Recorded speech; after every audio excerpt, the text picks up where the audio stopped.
भजन संहिता उसका 78 अध्याय उसका पहला पद में दाऊद राजा ये कहते हैं, हे मेरे लोगों, मेरी शिक्षा सुनो, मेरे वचनों की ओर कान लगाओ। मत्ती उसका 5वां अध्याय उसका 3रा पद में यह लिखा है, धन्य है वे जो मन के दीन है, क्योंकि स्वर्ग का राज्य उन्हीं का है। धन्य है वे जो दयावंत है, क्योंकि उन पर दया की जाएगी। आमीन। परंतु मैं तुमसे यह कहता हूँ कि अपने बैरियों से प्रेम रखो और अपने सताने वालों के लिए प्रार्थना करो। आमीन। मैं तुमसे सच कहता हूँ, जो कुछ तुम पृथ्वी पर बांधोगे वह स्वर्ग में बंधेगा, और जो कुछ तुम पृथ्वी पर खोलोगे वह स्वर्ग में खुलेगा। यीशु मसीह ने एक समय कहा था कि जो मुझ पर विश्वास रखते हैं वो मेरे भेजने वाले पर भी विश्वास रखते हैं, और जो मुझ पर विश्वास नहीं रखते वो नहीं जानते कि मुझे किसने भेजा है। परंतु जो प्रभु यीशु मसीह पर विश्वास रखते उसे जानते हैं, वो यह भी जानते हैं कि उसे किसने भेजा है और क्यों भेजा है। आमीन। मैं तेरा ये एहसान कभी नहीं चुका सकता मेरे पिता, क्योंकि तूने मेरे लिए जितने दर्द झेले हैं ना, जितने दुख सहे हैं, जितने कोड़े खाए हैं ना, इस दुनिया में तेरे सिवा और कोई नहीं कर सकता। यीशु मसीह का वचन हमसे ये कहता है कि तुम धन और परमेश्वर दोनों की सेवा नहीं कर सकते। इसीलिए जो धन की सेवा करता है वो परमेश्वर की सेवा बिल्कुल भी नहीं कर सकता।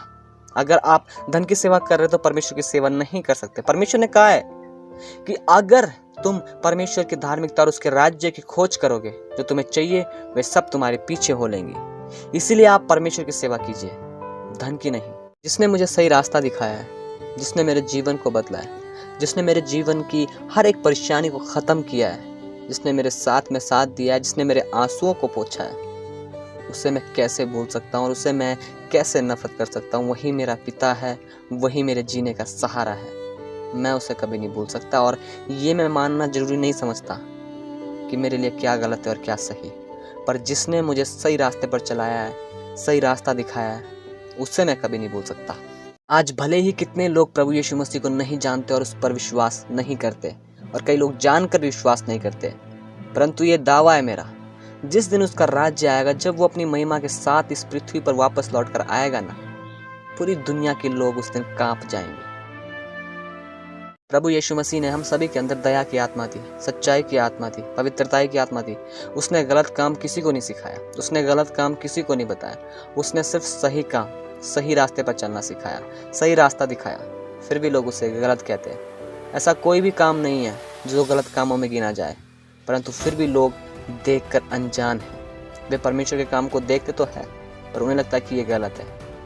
सच्चाई को अपनाना बहुत ही कठिन होता है, और हमारा यीशु मसीह सच्चा था।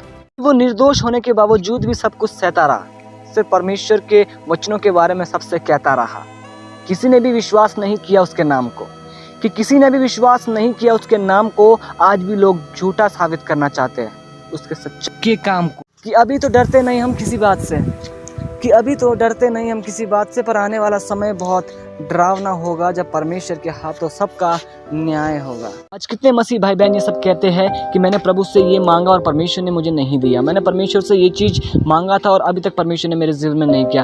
आप सभी से परमेश्वर का वचन एक ही चीज़ कहता है कि जब भी तुम मांगते हो सच्चे विश्वास के साथ, सच्चे हृदय के साथ मांगो, और जब भी मांगो तो उसमें संदेह कभी ना करो, क्योंकि आपका परमेश्वर देने वालों में।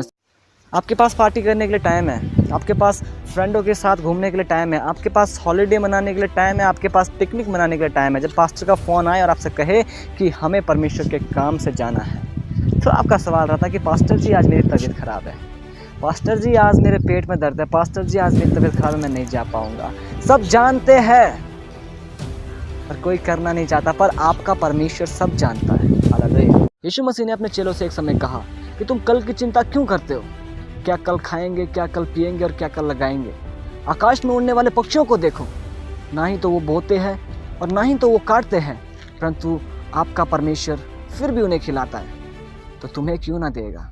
इतने लोग प्रभु यीशु मसीह को जानते हैं और उसके नाम पर विश्वास रखते हैं, वे सब उद्धार पाएंगे और अनंत जीवन उन्हीं का है।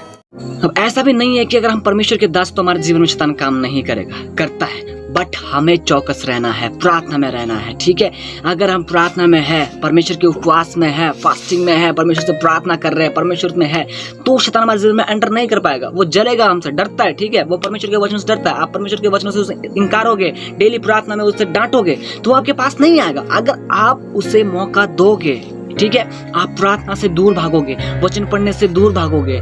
धन्य है वे जो दयावंत है, क्योंकि उन पर दया की जाएगी। आमीन।